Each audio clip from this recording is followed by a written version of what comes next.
Welcome to Career Launch Live. I am your host, Catherine McCord. I am very excited to be here today. It's been kind of a crazy week, and I'm very excited just to take some time to talk to Sheldon today. We do have a wonderful, wonderful guest with us who's been through a career transition recently. That's very interesting. We're going to talk a little bit about that. And today, because we are focusing on career pivots and transitions and a little bit of DEI, but mostly the pivots and the transitions, I want to kind of talk a little bit about our job market first and just kind of what I'm seeing. So, as you all know, I do work in the recruiting space and the HR space, HR consulting space. And right now, I am seeing a huge number of people that want to pivot, especially into either medical careers or DEI careers or coaching careers. These are some areas that are really, really booming right now that have a whole lot of saturation to them. So when you're considering making a transition, one thing that you really, really want to look into is the current market. And we're going to talk about that a little bit with Sheldon. Let's go ahead and bring him on. Hey. Hi. How are you? How are you today? I'm good. I'm good. Good. I'm glad. You look sharp. You look professional, ready to go today. Love it. Thank you. Thank you. Probably the first time I put a polo on in a couple weeks. So right. Same. Yeah. I tell people I have to go get dressed for the show. Like I'm usually in my Florida, tube top look going on while I'm working. But when I get on the show, I want to look a little bit better. So I always go in and get dressed up. So right there with you. Right for there sure. with you. So tell us, first of all, Sheldon, a little bit about yourself, kind of, who you are, where you reside, and what you've done in your career. Yeah, for sure. So I'm Sheldon Miller. I live in Denver, Colorado. And right now I'm actually an account executive for IHS Markit and sort of selling their account management and so forth. So selling a platform to engineers that hold standards and patent intelligence and so forth. And then also on the side, I do a lot of some DEI things within IHS Markit, which I think we're going to go over a little bit today. Yeah, we are. And I love it. And by the way, for anybody who doesn't know, DEI is diversity, equity, and inclusion. So for anybody who was not sure what that abbreviation meant, that's what it is. So let's talk first of all. So you've been in sales for quite some time, right? Yes. And which is it's a fun job, but it's so challenging. And I feel like so many people underestimate how professional you really have to be and how you really have to hone that skill. Oh, yeah, 100%. I have people all the time that go, that's considered a skill. Selling is considered like a white collar thing. I said, yes, yeah. It is very difficult. It's a thing that honestly, I didn't really ever see myself doing it, but I sort of I just fell right into it. And honestly, it's a skill that really transitions through various different fields. I'm definitely glad to have that experience. So what are some of the ways that you think sales could translate? Yeah. Really just like the relationship building, the partnerships and things like that. It's a lot of my job. I'm an account manager, so I deal with 265 clients. So I'm doing a lot of really just like relationship building and maintaining business. And that's what a lot of it is. And that's what you need outside of, outside of sales. I mean, you do that everywhere. Right. Absolutely. I think that's something that I think a lot of people don't stop whenever they're doing hiring. And this is something I preach all the time on the show is look for applicable skills, right? Yeah. So for sales, so much of that, like you said, can be applied to other types of jobs, like the relationship building and all of that. The same thing with customer service, that can be translated. Yeah. If you were in the military, a lot of that can be translated. If you were in management over here, there's no reason why you couldn't learn to be in management over here. A lot of it translates. I've even had people that look at me like I'm crazy because I've had a position, let's say for a relationship manager, which is combination like sales, high level, account management type stuff. And in merchant services, which is a very specialized niche. And I would tell them, get somebody who's worked with any of the large financial type situations, who has a good, technology background. So like a, tech support type person, something like that. Yeah. And then get somebody who's been in a position where they had to build a relationship and you're done. You're And they go, set. I no, mean, no, you're golden. no, it has to be exactly this and that. I go, no, it doesn't. No, it doesn't. No, it's funny because one of the podcasts that I listened to one of your podcasts a couple days ago or so, and I can't remember their names, Brian and it's a Norm, I Norm? think. Yep. Yeah, and you guys were talking about how like just hiring someone and just expecting them to know the like how to do the work. Well, that's not the case. Like you're learning every new things every single day, right? But also 100%. it's they transition, but this is a different product than this product. So you're going to have to learn that or, learn this Yes. and things like that. So, I mean, Yeah. it's all on like, you still have to do some on the job All training. the time, on the job training. So shout out to OJT. It was on the show with us. That's the episode he's referring to Brian and to Norm. Little shout out to them.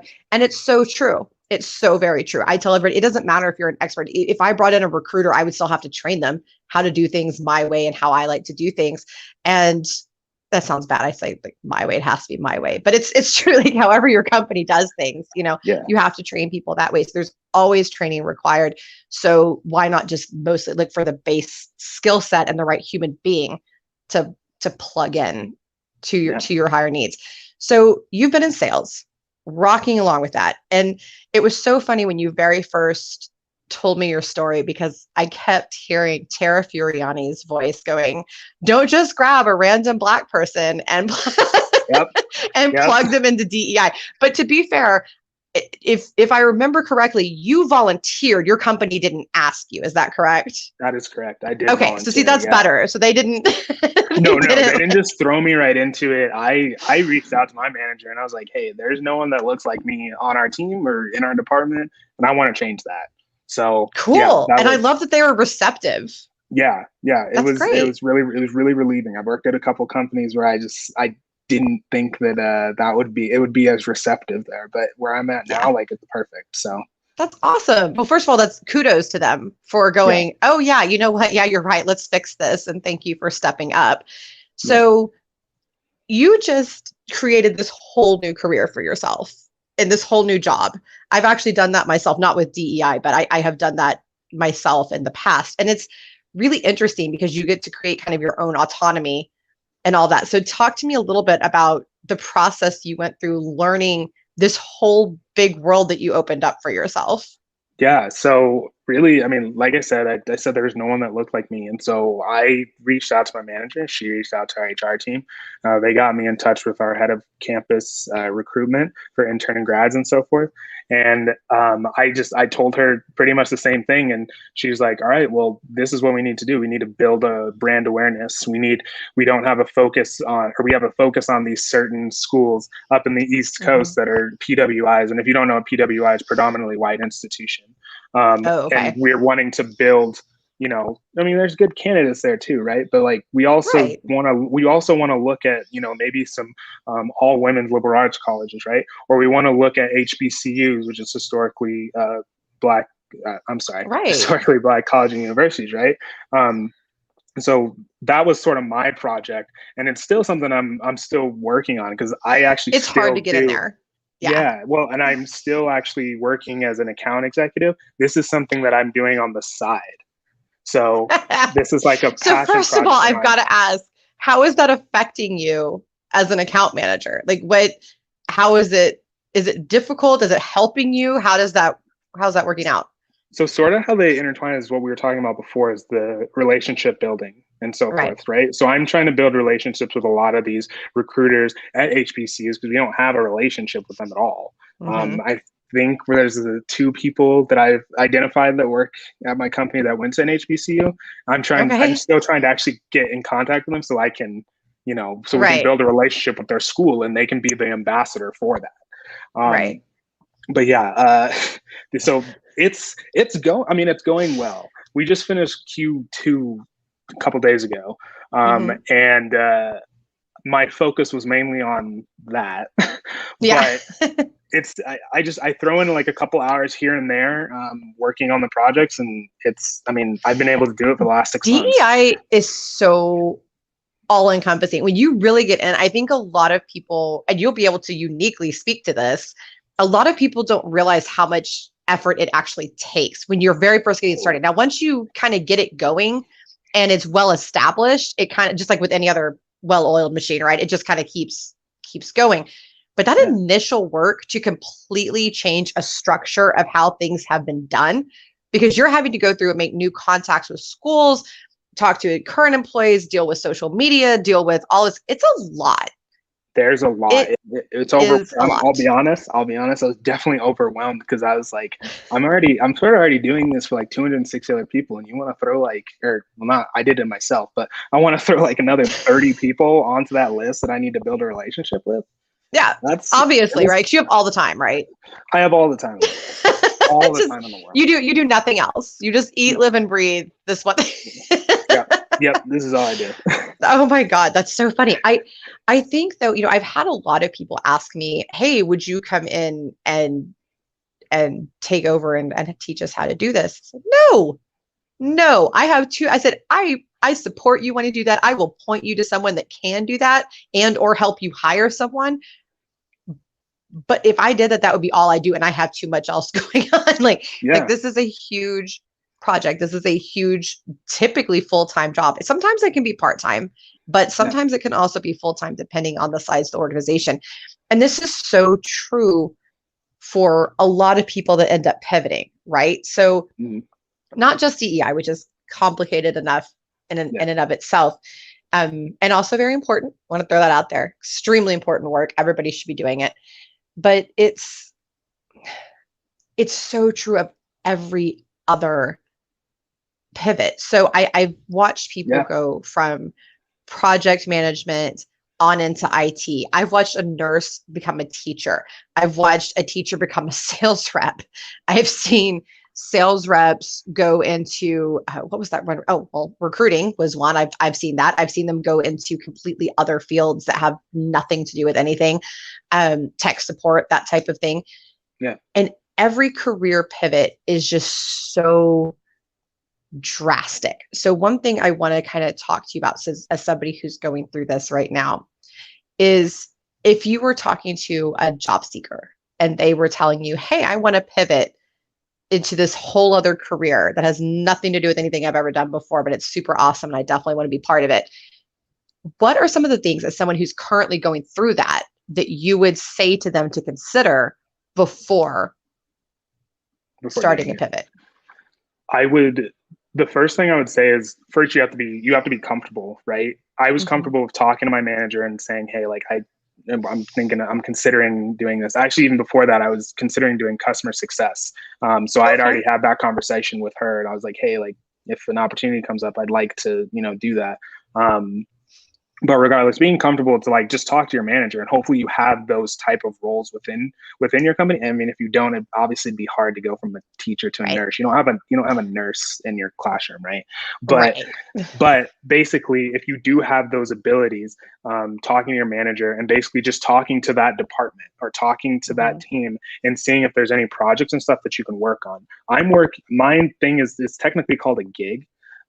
So I'm doing like 10% of that is part of my job, and then 90% is my account management job. So I have the, luckily, we have this where I can do a little side thing to see if it's something I'm interested in, right? Like I've been doing this for the last, I guess now technically 7 months. I think that's a great tip. I just want to pause on that one real quick before we go on to your next one, because the gig thing is so smart. I tell people that kind of thing all the time. Try it out first. Don't just dive in, because it may sound great and then you get into it and it's like, oh, this sucks. I don't want to, never mind. I don't want to do it. For sure. So if you can, like, get a part-time job doing it, get like you said, a gig, if you can do it part-time in your own company, anything like that, reach out and try it out first and really make sure, because it's a tough thing to make a pivot career-wise. And I can definitely even say, like, and I said this about my company, if there is extra work that can be done, there's an extra hands that want to jump in.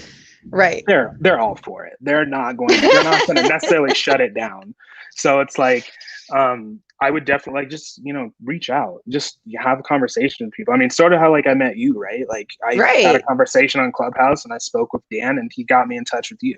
It's That just, was so great. I loved it, yeah, by the way. And I want to give a shout out to you for doing that. I want to just stop and say how amazing that was, because so few people will do that. Will go, oh, I should talk to this person, and then actually reach out to them. yeah, And then it works, and I can introduce you to other people, and I can, I'll have a conversation with you on the show. You never know what somebody may be able to do to help you, or how they may be able to introduce you. So get out there and network, people, yeah. and meet people. Yeah, it's funny coming from me because I'm a very like quiet and sheltered person. So Really? me reaching out was like, that was a huge step. Me jumping on this podcast and talking is a Yeah, I think I gave you a heart step. attack when I invited you. Yep, you did. You were like, what? Yeah, I was like, oh, okay. But you know what? You said yes. And that's Yeah. amazing. You went outside. Yeah. I tell people all the time, live outside your comfort zone. Don't just 100%. go outside of it, live outside of it. And just because that's how you get to greatness, and that's how you try new things. And LinkedIn, and correct me if I'm wrong, but in my opinion, as somebody who's generally actually very introverted, I think LinkedIn is perfect for networking, because you can just like shoot a little message and it's no big deal and it's no stress. And it's just, and you could also like kind of filter it that way you don't accidentally say something weird. You can like go back and reread. Exactly. It's I don't want to. I don't think that LinkedIn will become this, but it's basically like online dating. You send a message, see what happens. It's professional dating. It is. Exactly. Yeah. Except I'm trying to get a career. I don't want to necessarily take you out to dinner. Like, yeah, please. Yeah. And I just want to re-stress, as we always do on the show, do not use LinkedIn as an actual dating site. Okay. No, we're saying it's like dating. Yeah. Okay? Don't do that. That's trashy. It's not. That's just super creepo. And it's and it does happen, and it's very disgusting when it does. But with LinkedIn, a lot of what you get is awesome connections of people just wanting to reach out and go, hey, what's up? How can we help each other? How can we learn? What you're doing just seems really cool. So I think that's important too when you want to make a career pivot, right? Is just to start finding people that might be allies for you, or be able to tell you how to go about it, or introduce you to people. So I'm going to use exactly how you reached out to me as an example. Talk a little bit about how you structure a message like that, and how you've used it successfully in your career pivot. So I think it's, and I work with a lot of engineers. So they're short, concise, and sweet in their messages. Oh yes, very true. It's just straight to the point. And correct me if I'm wrong, but I feel like I was sort of straight to the point. I was like, hey, I'm interested in doing this. This is what I've done in the past, and I'm wondering if we could have a conversation about it. And see how I can help you and you can help me. It was great. And actually, one of the things that got me is that you were so sorry. My hair is like, I feel like I have weird hair today, and I can't get it right. And there we go. Okay, now I'm fixed. There we go.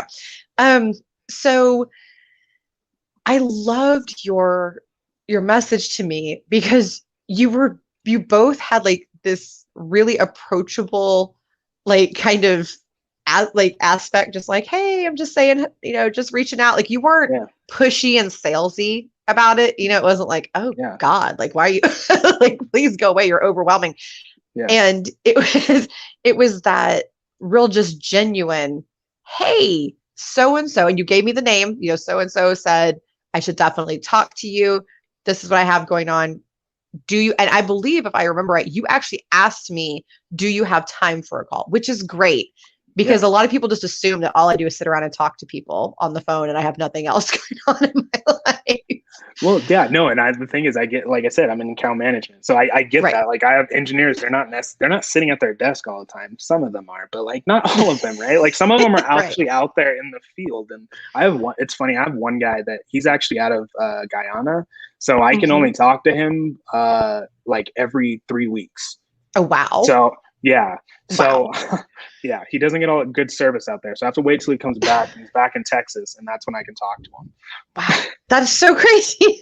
Yeah. But that's, but it is, I think it does teach you a lot of those good communication skills. So when you're out there, I just want to say this to our viewers, when you're out there and you're messaging, whether it's about finding a new job, career pivots, whatever it is, first of all, make sure that you're sending a genuine message, that you're not just spamming people, and make sure that it has that very conversational feel.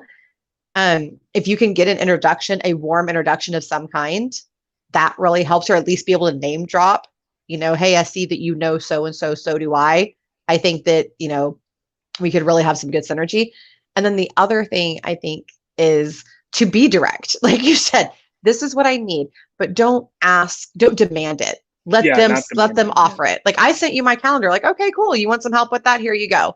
Here's my calendar. Let's talk about this.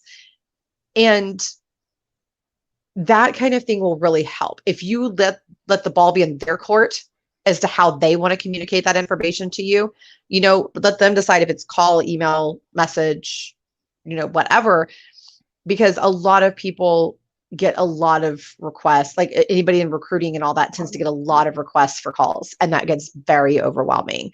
So that would kind of be my one, general advice from this side of things. But I loved how you just sent that message. You were just like, hey, here I am. That's what I got going on. This is so cool. And and you also, I want to point out, you picked someone that you knew had a lot of interest in the field that you're trying to go into, right? So everything I do circles around DEI. The technology I just invented and I'm having built, and the show and my recruiting work, it all centers around that. So you pick somebody relevant to the situation. And a real big shout out to Dan Roth, because he's the one that actually responded. I jumped into a room on Clubhouse, which I don't have to explain that, but like, it's Clubhouse. And so, and he was just like, message me on LinkedIn. I'll see how I can help you. And he introduced me to you, and he introduced me. I think he introduced me to almost like 7 or 8 people. And then you introduced me to like 5 people. Yeah. Yeah, he is. Dan Roth is an amazing human being. And he's been on the show as well. And he's remarkable. And he's one of those people that, he feels like he's awkward and all this, but he actually is incredible when it comes to dealing with other human beings. He really is. It's a talent that he has to just want to help and to be able to connect to so many different people in so many different ways. And I think one of his best attributes is that he goes in unassuming. He doesn't assume this is who you are. This is who you are. He just goes in and pieces you all together, And I think that's important when you're networking. Yeah, for sure. So, 100. I think it's imperative. So on this career pivot, so now you've messaged somebody, right? And you're reaching out to other people who are relevant and other people who have similar interests to you. So how are you applying that to the growth? Because I know you eventually want to just roll up into DEI full time. So how are you applying this legwork that you're doing to that eventual goal? Basically, I mean, really just talking to them, getting on a podcast, and, talk, like, and this is information or not information, but something that you gave me is this getting yourself out there, right? So like, I'm sending these messages, genuine messages and so forth, just really just trying to learn, like, come in there looking like you're, like, actually wanting to learn. Cause that's the thing. I've never been in this, and every position that I see for DEI, they want like 6 to 8 years of experience. And I have 7 months of like, I'm like tip of the iceberg type stuff. I don't know what's below. I have no idea. I don't work in it. I'm honestly, I'm not privy to that information. I'm not in HR. They won't let me see that, which makes sense. Which I get, but no, also it doesn't make sense though, because like, you're supposed to be taking on this whole task and you need this information. So it kind of doesn't make sense also. Yeah. But I have that. I'm like seeing this top view of it. So I'm just really just trying to learn. And so that's where I get I get on YouTube and talk to these people, It's exactly. And I think, the more wide you can cast that net, the better off you are, which is what you're doing right now. But then also you have to find a mentor, right? When you want to switch over like that, you have to find somebody who can go, okay, I'm going to help you. I'm going to help you figure this out. Right. Yeah. And that's so important. And you have to, when you're finding that person who's going to help you get to that next level. And I still do this, by the way, when there's something that I want to grow in, people go, oh, you own a business, that's the end of it. No, I am constantly growing and constantly trying to change. And I find people along the way that help. And I always find somebody who shares my ethics, who has similar type goals. It doesn't have to be in recruiting, but yeah, just similar type goals. Yeah. And then someone that will be effective for me, that, communicates and does things the way I need to be communicated with in order to learn to get that next knowledge. And I make sure I'm helping them too along the way. So it's not just take. It's a partner. I mean, it's a partnership. You're getting someone that you don't have knowledge in or you're not strong in, and you're finding that person to fill that in so that you can learn all of that. And, so vice versa, 100%. Like when it came to having a show, I was like, I don't know what I'm doing. I'm going to find some other people that have shows and see what they have going on and what I can learn from them. Yeah. I have, with sales, I'm great at networking sales, but I hate, I can't do the get on the phone type of sales and stuff like that. And I have found different people that have taught me different methods and all that kind of stuff over the years. I still don't do phone sales, but I found other methods that also work for me with my personality and the way I want my business to go. And same thing with, finances and all that kind of stuff. I've found people that taught me.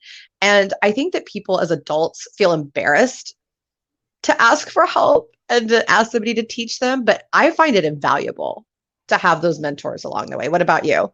Yeah, we don't know everything. Right. I'm not gonna put this person on blast, but there's a person, one of my friends, that when he was talking about DEI, and we just talked about this earlier, he was like, "Well, you're Black. You know all about that." Oh my God. Well, yeah, I do, but I know a bit, but I don't know. You actually made me privy to information about ADHD and ADD, those type of disabilities. Neurodiversity. Yeah. I was not aware of that at all. I wasn't, and it makes sense. And why would you be? But why exactly? Yeah. Why would I be? So it's something that's not in my daily life or even within my family or my upbringing, to be completely honest. Yeah, so, everybody has a different experience. And even, that's so funny because, well, you're Black, don't you know this? I have, even based on different geographic areas, people have different types of experiences. Their own personal upbringing will affect their experience. My friends that are actually from Africa have different experiences and different mindsets than my Black friends that were born in America. And so it's a completely different different scenario. Diversity is there's multiple different diversities because really just like you said, diversity is completely different that it is here in America than it is in Malaysia, right? Right. Yeah. So it's there's a lot that has to do with that, not having to do with neuro gender, or everything. Race and everything. So and even backgrounds. When it comes to hiring, I tell people diversity means different backgrounds, different education, different experience. So as you refer to, that's not really DEI stuff, but as you are looking at hiring, these are types of diversities that matter to you, or should matter to you. I should say things that you should be looking at. These are all things. You don't want clones. That helps nobody. Hiring a bunch of the same person, even if they're your best person, is not effective. It just doesn't work. I tell people, I recently gave a speech and I used myself as an example. I was like, I was always at the top of what I did, but I promise you do not want 10 of me because I'm also a pain in the butt. So I have a question sort of on that, because you're talking about clones. A lot of, from what I've heard at least, is there's a lot of people that do, when they're hiring, they're doing a lot of culture fit. Yeah. You hate that. I can tell. So go ahead. What are No, go ahead. No, what were you thinking about that? I was wondering because with that culture fit, you're almost ignoring diversity, right? You're ignoring all of that. Because you have the clones. It's right. Yeah, you have the clones. That's how you get the clone army. It's back in that Star Wars movie. It's the great clone army, right? Yeah. You're absolutely right. Actually, you are 100% spot on. That was a great question and a great thing to bring up. It's diversity. When people say a cultural fit, I always stop them and ask them what they mean, because there's two different things that can mean. people can more mean an attitude fit, and that should be something that matches. You want somebody who matches like the same attitude and the same goals that you do, right? Yeah. So that's okay if that's what you mean. If you mean I need them to think like me, dress like me, act like me, no, that's counterproductive. That's not helpful. Nobody needs that. And a lot of times, unfortunately, that's what people mean when they say the cultural fit. So you do accidentally end up discriminating. Yeah. And it even kills me because I've had people go, well, I hire Black people. I said, yeah, but they all look and sound like you. That's not actually, I mean, it's diversity racially, but it's not diverse in terms of having different types of people that are going to help your company really grow. Yeah, things like that. Yeah, it's and then of course you get the all-time icky, like, oh, well, if somebody has this hair, then they're not professional, or if somebody has this type of dress, this like, oh no, that's not it. I started actually wearing my hair naturally like this for I don't know, probably starting like 2 years ago. I'm not gonna go back. It's so much uncomfortable. I mean, I shouldn't have to, but yeah, you shouldn't. I used to get a buzz cut, so not a buzz cut. I mean, now if that's what makes you comfortable, if you do it for you, fine. Like, knock yourself out. My closest thing that I can relate to on this is I'm actually a big proponent of women not having to wear bras anymore. They're uncomfortable. They're horrible. I hate them. And and so I tell people all the time, I'm like, why is that a requirement? Why? Yeah. Why is that in your dress code? That's very bizarre. As long as we're covered. Because I think that's the main thing is what people are really worried about. I feel like I would say that's what they're worried about. Yeah. But people, and they have this sense of, there's a lot of the old style, kind of morality and ways of thinking, even that affect like career pivots, because people think, oh, if you haven't done this, then you don't know it and you're useless. I have hired dozens upon dozens of recruiters over the years, and only a couple of them ever actually recruited before they came to me. And I brought people in that were like in their 60s that had never done it a day in their lives and trained them. Yeah. Like, you don't need to have the exact experience. It's just not relevant. Yeah. Well, I mean, it goes back to, you're going to train them anyway. So you're going to have the OJT. You're going to have that OJT no matter what. You should better. If you're not training your people, I don't know what to say to you. I don't. Like, just stop managing, stop owning a business, whatever it is you're doing, and find something else. just go find something else. The other one that it's been really funny to me, talking about career pivots, is I've had a lot of managers say, well, I don't want to have to talk to them about this or do this or that because I don't want that kind of confrontation. If you're in management and you don't want to deal with confrontation, you shouldn't be you shouldn't be a manager. You are in the wrong job. Do something else. That's literally, I feel like the managers are the ones that are supposed to be that mediator, right? For that conflict. Yes. So you're doing that. Yes. So that's the right word, by the way, is mediator. Yeah. Yeah. And don't be so insecure that when your person comes to you and says, hey, I want to try something else, that you go, no, bad. If you, you're not loyal to me. Oh, you don't appreciate me. No, I'm trying to grow. It has nothing to do with you. It's unfortunate that that's the case too. A company that I worked at previously, I was actually a contract worker, which I didn't realize that. That's bad, right? Yeah, that's not good. Yeah, that gets me to a whole other spiel. So I didn't realize that I was a contract worker, but then I got an offer at the company that I work at now, and I went to my manager and just said, "Hey, like, I have to do this. This is a full-time offer. Like, I can't." Yeah. I don't know if I'm going to be here after 3 months, but I'll know that I'll have a full-time job there, at least if I'm doing my job, right? Hopefully. Cross your fingers. Yeah, exactly. Hopefully. Oh God. It never ceases to amaze me the number of companies that are out of compliance with 1099 versus W-2 stuff. And guys, it's not that hard. It's not. You can't just make somebody a contractor just because you freaking feel like it. That's not how it works. And the IRS will eventually find you. I have seen it happen time and time again. Don't be that stupid. But I digress. So wait, but I do kind of want to circle back. So you were a contractor and you didn't know it, Had no which, idea. which a lot of people don't realize the difference between the paperwork and all. So I've seen that happen too. So when you're going to make that career move and you're having that conversation with your manager, so you've had it go well at your current company, right? Yeah. Went super great, super supportive. Might should give you a few more resources, but overall went very, very well. With the old company, was it more that they felt that you should just be grateful to them and you should just stay? Were they sad because they really valued you? What kind of happened there? So they were upset that I was leaving, or that I was wanting to leave. They thought that they had more time to bring me on full time, but that wasn't.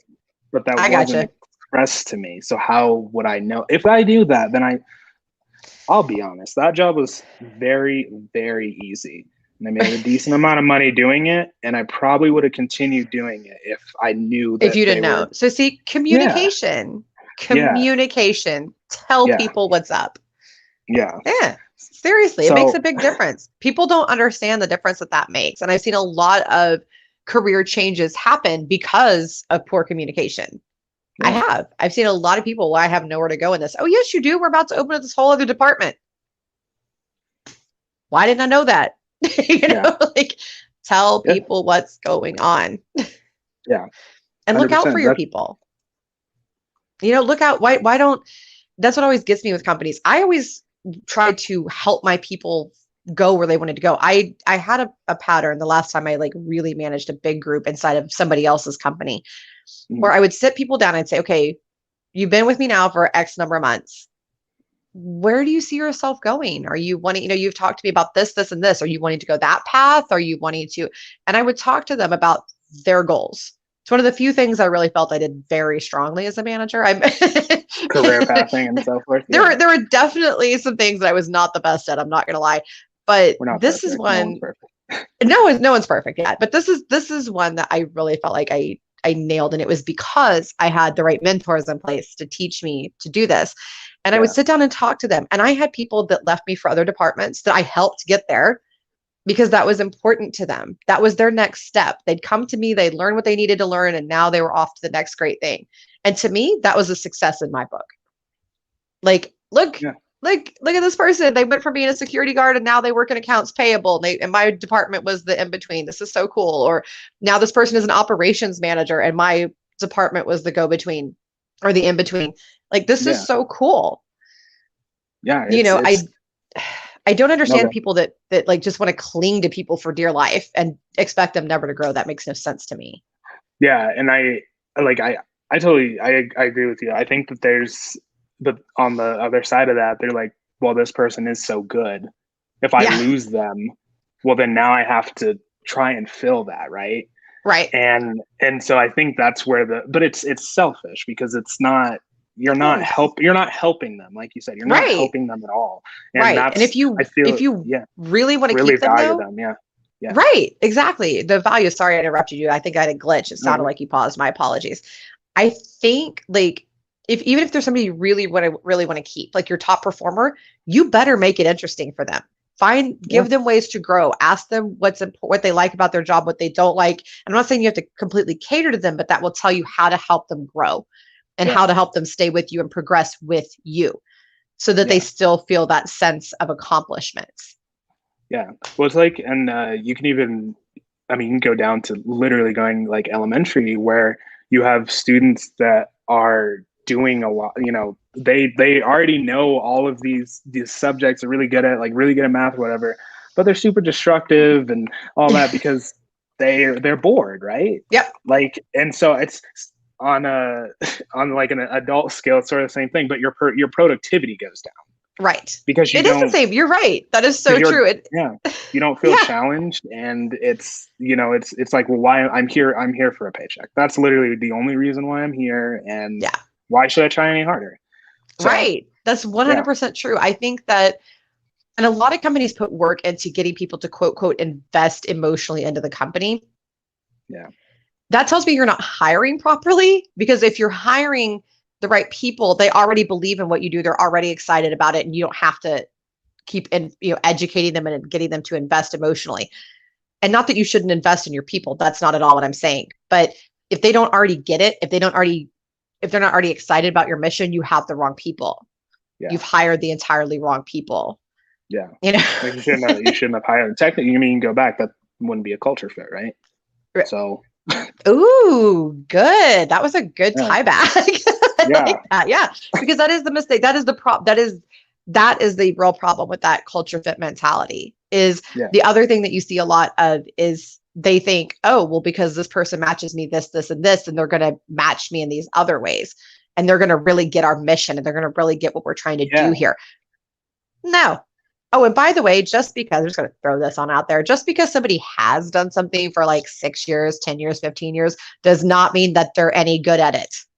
Nope. They may suck. You don't know. Somebody who's been doing something for 1 year may be a freaking genius at it. Yeah. Have a conversation. At the other company. That's what it is. Yeah. Like, good God. Yeah. Or they're so stuck on that. That can happen too. Or they're so stuck on how they did things at this company they never want to change. Or maybe they had a crutch who was really doing all their work for them at this other company and nobody knew it. I've seen that happen in major organizations. So whenever I have a client hiring, I'm like, don't tell me you want this number of years. Tell me you want this level of experience. Yeah. That's what matters. And then you just go from there. How do you rank? Expert, novice? What do you want? Tell me what you want, and I will find you that, because that's what actually matters. And you want somebody creative. Okay. Yeah. Oh, did you have a glitch? That's okay. We're having technology glitches. It's okay. We embrace humanity. What I was gonna say was I have a buddy that he's trying to transition into product management, and he's finishing up his master's in like this week, I think. Actually, he's finishing up his master's this week in technology management, and he wants to transition into product management. But a lot of the roles that he's looking up, is you need those number of years of experience. But he's a salesperson like me. He's not an account manager. He's a hunter. So he's doing a lot more actually relationship building. And I'm doing more relationship building and like maintaining. But he's a great candidate to be a product manager. Like, it's perfect, but he doesn't have that 8 years of experience. And it's insane. It's just like, yeah, I know. It's so stupid. And so like career pivots should be so easy. It should be like, do you have these abilities? Great. We're going to train you how to do the rest. Exactly. It's not that hard. And training is not that difficult either. And by the way, organizations, for anybody watching, if you need help with training, the OJT guys, go to ojt.com. They will help you. Just throwing that on out there. Another shout out to them. This show has turned into like a mini commercial for OJT. It really has. I'm going to call up Norm and Brian and be like, I'm going to need you guys to pay me, please, because I just gave you like 6 shout outs on my show. You're going to sponsor the show? Yeah, I'm going to need you to start sponsoring it. Thank you. I am going to actually do that. I'm going to totally mess with them and do that after the show. Just reach out to them. Be like, give me money, guys. That's all I have to say about it. Ask. It never does. It never does. So there's all these, problems that we've discussed, and all these ridiculous holdbacks where companies just are looking at the complete wrong thing. And I mean, I do tons of speaking engagements and shows and all that about fixing those problems. And one of my new services is helping companies learn how to properly hire. So you don't necessarily have to hire me to actually physically do your hiring, but I will teach you how to be better at it. Yeah. And so that's something I've been doing because I want to educate people. I want to fix the problem. That's my main thing, is fixing the problem. So we've talked about what's wrong. What for the job seeker side of it, right? What do you think that they can do to make it easier? So we talked about the gig, we talked about that, but what are some other things that they could do to kind of ease that transition for themselves?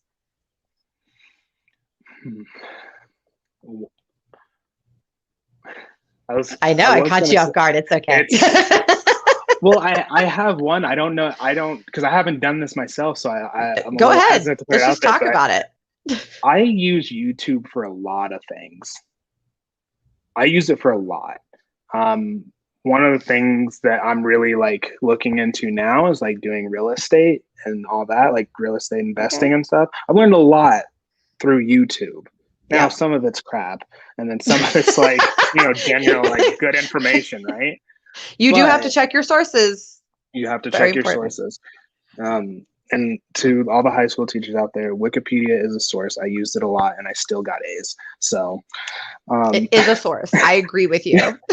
Yeah, but regardless, I would say YouTube though, because you can learn a lot. You can really learn a lot from YouTube. So I think if you're with that pivot, just going in there, learning about the industry that you're wanting to go into. Another good one actually would be just forums.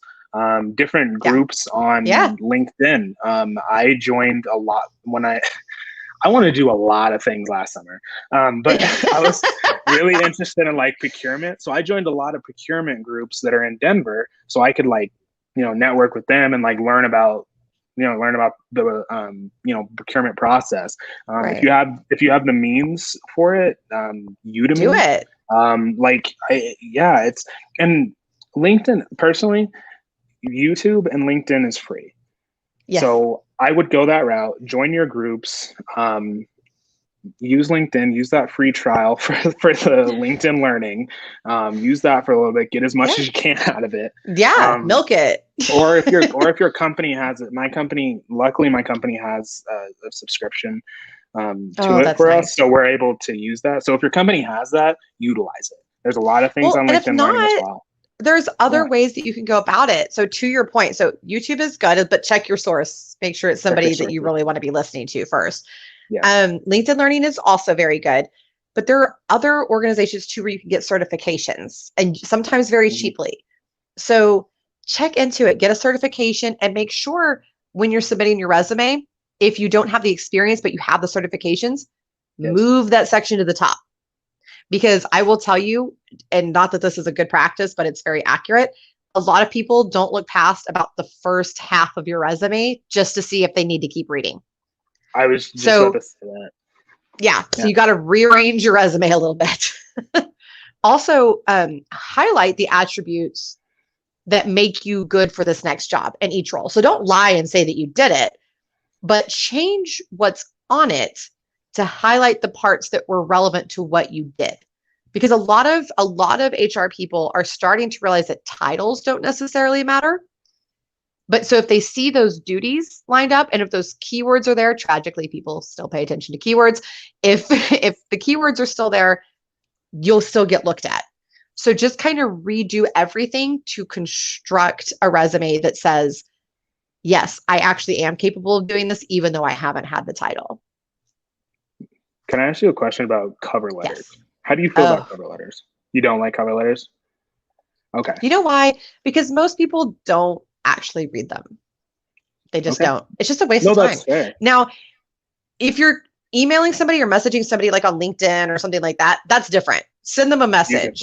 Yeah. But don't have like a letter. Like, that's weird. I had somebody send me no message, but a Word document cover letter with their resume. And I thought that was so weird. I was like, why didn't you just type a message? You like, even if it's copy paste, like do something. That was so weird.